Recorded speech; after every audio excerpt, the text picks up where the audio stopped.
In this video, I'm going to explain the Gibbs free energy equation. I'm going to explain what the various terms mean, delta G, delta H and delta S. Delta, which is the triangle, means changing. I'm going to explain how we can use the equation to predict whether or not a change or reaction is spontaneous or not. Spontaneous means happens without the input of energy. We're also going to learn to use the equation to predict what the impact of temperature, change in the temperature, is on whether a reaction is going to become spontaneous or not. And finally, we're going to use the equation to identify the temperature, the precise temperature at which a reaction becomes spontaneous. Before you watch this video, though, it's important that you watch the previous one I've suggested, and the link for that is there. In this video, we saw how the diffusions of particles in a gas, or a liquid for that matter, happen simply because it is the most likely outcome. So I'm just going to quickly recap that. Let's consider the particles in a gas or a liquid, solute dissolved in water. So here we have them restricted to a small volume. Now it would be possible to count the number of ways in which those particles can be arranged in that volume. It will be a vast number because there's quite a lot of particles there, an enormous number. But it could be possible to do that. We could count the number of ways in which they could be arranged. Those particles are free to move, so if we allowed them to occupy the larger volume by removing that border between the two, we know what will happen. They will spread out, they will diffuse, they will dissipate. The question is, why? Well, we can see here that when you have the particles available to occupy a much larger volume, it's pretty obvious there are significantly more ways in which they can be arranged in that larger volume than in the smaller volume. So if you were looking at it and took a snapshot of it, the chances of seeing those particles arranged in the larger volume are greater than seeing them arranged in the smaller volume, simply because there are more ways in which that can be observed. In fact, there are so many more ways that can be observed. The chances of seeing those particles concentrated in that small volume is infinitesimally small. It's not impossible, it's just infinitesimally small. Now, entropy is often described as a measure of disorder or randomness. Now, to a certain extent this is true, and it's quite helpful sometimes. But it's more helpful, I think, and actually more accurate, to consider entropy as a measure of the number of ways in which something can be arranged. In fact, if we look at the equation for entropy, that is in fact what it is. It is a measure of how many ways something can be arranged. So S is entropy, and W is a simple count of the number of ways in which something can be arranged. Ln is called natural log, it's a log function, and K is a constant called Boltzmann's constant. So what we can say is that entropy is a function of the number of ways in which something can be arranged. So if a change involves allowing something to organize itself and arrange itself in many more ways, i.e. W increases, then entropy increases. And that change is more likely to happen than if you had a change where you were reducing the number of ways in which something can happen. And therefore delta S, change in S, is always positive, simply because it is by far the most likely thing to happen. However, it's not quite as simple as that. So far we have only considered particles and what happens to particles during changes. And if that's all we consider, we can lead ourselves into some very strange predictions. So let's consider a solid. Let's take diamond. Imagine diamond. So we've got a solid. Now, in a solid state, the particles are highly ordered. There is a very limited number of ways in which those particles can be arranged. In a liquid, on the other hand, there are many, many, many more ways in which those particles can be arranged. The entropy of the liquid is significantly greater than the entropy of the solid. And therefore, if you observed these two things, the chances of seeing, so long as they were free to move from one state to the other, which of course they are, the chances of seeing a substance in the solid state is infinitesimally small. And of course, the entropy of a gas is even greater than that. So the chances of seeing a substance as a liquid is infinitesimally smaller than seeing it as a gas, which is infinitesimally smaller if you want to see it as a solid. Yet the whole world is made up largely of solids and liquids.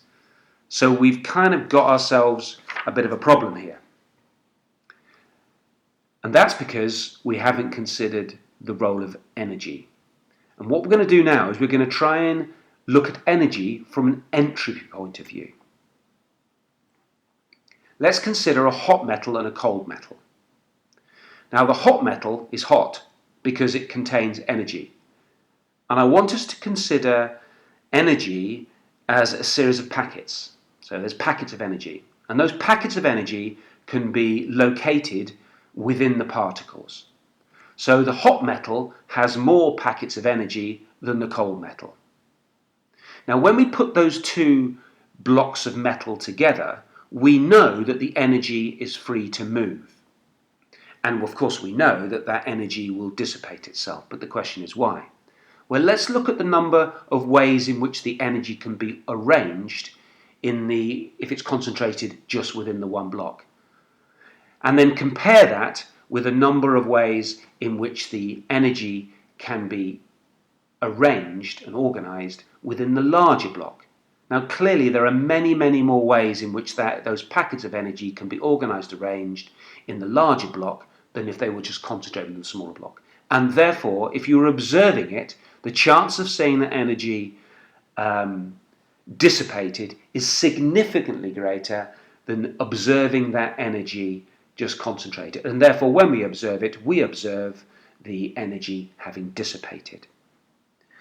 Now then, what we're now going to do is have a little think about how this applies to chemical reactions. And to do that, we need to look again at the Gibbs free energy equation. Now, what we've considered so far is how changes in energy can be viewed in terms of entropy. If energy spreads out, then the entropy of the energy increases, and that's more favourable. If the particles spread out and become less organised, then the entropy of the particles increases, and therefore the change is more likely. Now I want us to consider now an exothermic reaction, and the obvious one to consider is combustion. Now let's have a little think about combustion. One thing we know about combustion is that energy leaves the reaction. It's an exothermic reaction, energy dissipates, in which case delta H is less than 0. Delta H is negative. Energy is dissipated. Now that means the reaction is more likely. So we can use delta H to help us work out whether a reaction is going to be more likely. However, if we only consider energy, we do lead ourselves to some very strange predictions.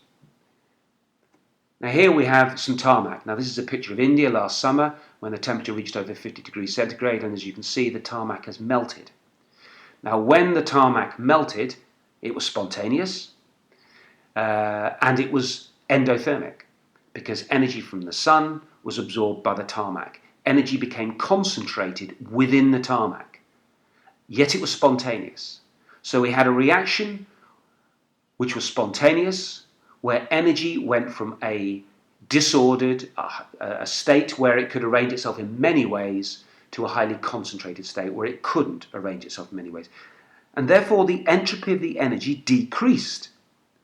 And we need to think about why that was. And it's because we need to consider also the entropy of the particles. Now delta S measures the entropy change associated with the particles when the situation changes. Whereas delta H, of course, measures the entropy change associated with the energy transfer. Now both of these things need to be taken into account to decide what the overall entropy change is.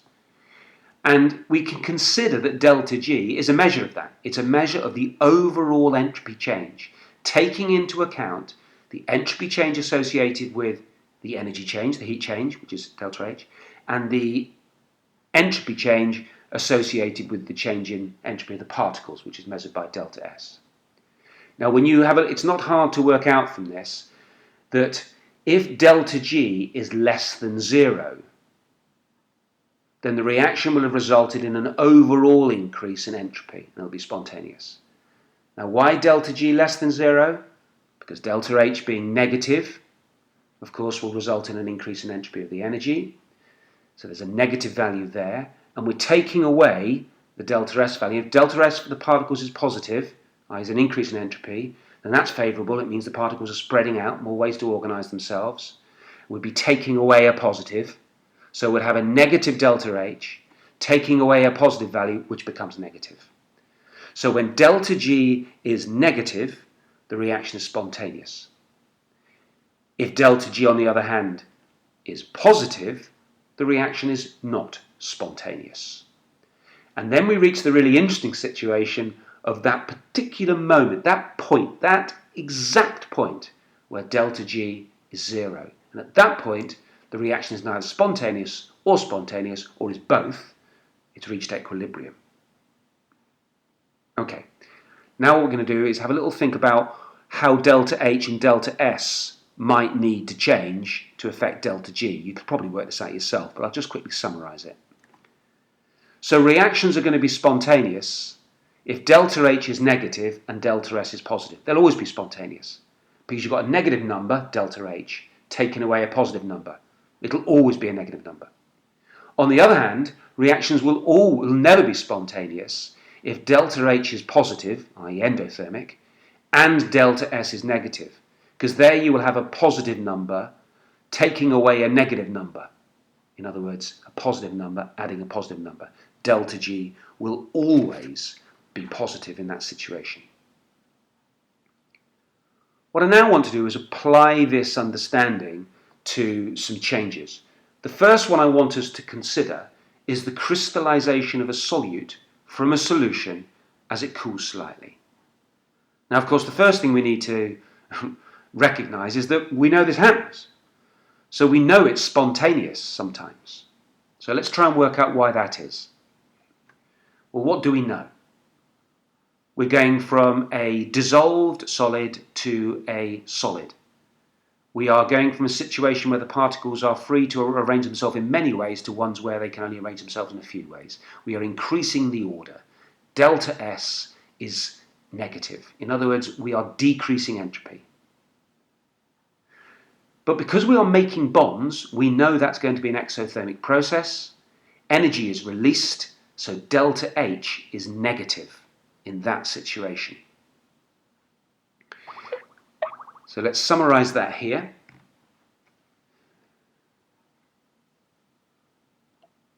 Delta H is going to be negative, which suggests it's a favorable process. Delta S is also negative, so we're taking away a negative. So a negative number for delta H, taking away a negative number. So we're adding a number. So we've got a negative delta H, and we're adding a number to it. Now the question is, which of those is going to win the competition? Well, to answer that, we need to take into account the temperature. So what would happen if we increased the temperature? Well, delta H would stay the same, it would remain negative. Delta S stays the same, but T delta S would become bigger. It will become a bigger negative number, because delta S, of course, is negative. So we'll be taking away a larger negative number. In other words, we'd be adding a larger number to delta H. So as we increase the temperature, the overall entropy change, i.e. delta G, will become less and less negative and therefore less and less favourable. So what are we saying there? By increasing the temperature, the likelihood of crystallization decreases. Or to put it another way, by increasing the temperature, the dissolving of a solute becomes more likely. Now let's consider another example. Let's consider the example of photosynthesis. Now, photosynthesis, of course, is an endothermic reaction. energy is absorbed by the chemicals in order to make the reaction happen. It absorbs lots of sunlight. Delta H is positive, and delta S is also positive, which might seem strange because you're making a big molecule called glucose, but you've also got to consider you are releasing large amounts of oxygen. So there's an overall increase in entropy. If you're not sure, just look at the equation, you'll see it for yourself. Now let's consider what happens there. So delta H is, let's consider what the effect of temperature is on the likelihood of photosynthesis. Delta H is positive. We are taking away a positive number from delta H because delta S is positive. As we increase the temperature, T delta S becomes even more positive. And therefore we have a positive number taking away an increasingly positive number. And therefore delta G becomes increasingly negative, or smaller and smaller, as we increase the temperature. So photosynthesis is favoured by increasing the temperature. Put it conversely, as you reduce the temperature, we will probably reach a point, a temperature, at which photosynthesis is no longer favourable. Now, what that temperature is, I don't know. My guess is it's so cold that most living things would have died anyway. Now let's consider another example, the oxidation of iron. What we're going to try and do now is calculate the exact temperature at which iron will no longer oxidize spontaneously. Well, to do that, we need to look at the equation, and there it is. It's quite possible to work out from that and justify that it's going to be an exothermic reaction because you're making bonds, obviously, and it's a highly exothermic reaction. And it is also possible to predict that delta S is going to be negative, and it is, because you are turning a gas and a solid into a solid. So the question is, how do we work out at what temperature does this reaction become spontaneous or not become spontaneous? Well, of course, if it's spontaneous, delta G will be negative. If it's not spontaneous, delta G will be positive. So the temperature at which it becomes spontaneous, delta G will equal 0. And we can put that into this equation. We have a nice, neat little thing going on now. So the temperature at which it is spontaneous, T, delta G is 0. And we have this simple equation, and that can easily be rearranged to find that the temperature at which spontaneity happens can be found by dividing delta H divided by delta S. Here are our values. I'm simply going to lob them into the equation. There we go. First thing to note, of course, we've got a negative number divided by a negative number, giving us a positive number. Of course, temperature is a positive number. If you've got a negative number there, you've made a cock-up, and you need to go back and look again, because we measure temperature, of course, in Kelvin, not in degrees centigrade, and you cannot have negative Kelvin. Now, the beady-eyed amongst you will have spotted a mistake. Those who haven't spotted the mistake, shame on you.